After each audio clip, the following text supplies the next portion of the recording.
कुल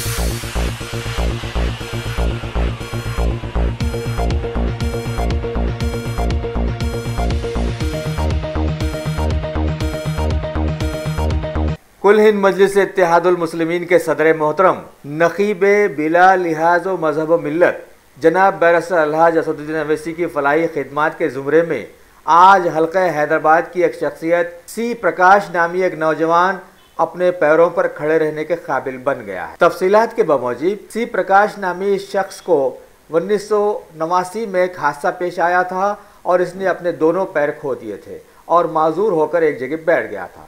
सदर मोहतरम ने MP लैड से लाखों के खर्चे पर जर्मनी से मसनवी पैर मंगवाकर उसकी मदद की और उसे दोबारा चलने फिरने के काबिल बना दिया। लिहाजा आज सी प्रकाश ने अपने रिश्तेदारों के हमरा सदर मोहतरम से मुलाकात करके उनका बेहद शुक्रिया अदा किया